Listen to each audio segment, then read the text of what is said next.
Living conditions, early modern, 1500 to 1750. Great portrait that we always look at the first lesson to do with living conditions and try and examine, obviously, again, the different types of food that's now on this dinner table and what that meant for the people of England and their health. With the idea of food, you've got to think about change, continuity, rich and poor. There's a big contrast between rich and poor. So lots of changes happened in this time period to do with things like people's diet.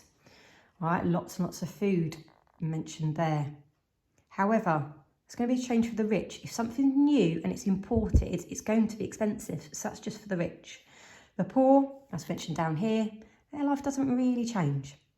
So same issues still for medieval time period, same food, same problems with things like the harvest.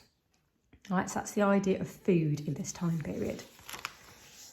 Now we've got an urban environment, little connection there to geography. Urban means towns. So you've got to have this scene, and we always look at this scene, and we have this scene in our exercise book. It's a great way of illustrating the issues inside of a town. So there were problems with the animals. If you've got animals walking through the streets, you're going to have waste. You know the problems of that. Streets incredibly overcrowded. Again, problems with the streets themselves in terms of lots and lots of mud, summer, winter. Smoke. Mentioned earlier the fact that coal is going to become increasingly popular. So that's going to have an impact on people's health in the urban environment in the towns. Right? If you're going to have a lot of coal pollution. The houses. Again, change, continuity. What you live in made you ill. Water in this time period. Again, don't forget, you've got to have this understanding of a difference between rich and poor. If you are rich in this time period, you will have people that will help you bathe. You'll have the facilities to bathe, to wash yourselves. If you are poor, you won't. But don't forget, often the water supply will come from the same place. Lots and lots of diseases in things like the water in this time period. If you're rich though, you get your own water supply, brilliant. There you go, some good little facts down there for you.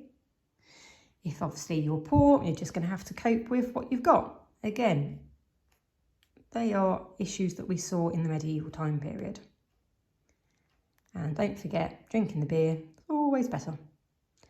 Waste management. All right, so what to do with your waste? How are they going to cope with the waste? Don't forget, if those towns are getting bigger, they're going to have more of a problem to do with waste. So we have a little bit of a change happening in this time period. Our first ever flushing toilet. But remember, we don't get too excited and start to say that everyone had them. It was merely for the very, very rich. The poor, it's just same old, same old.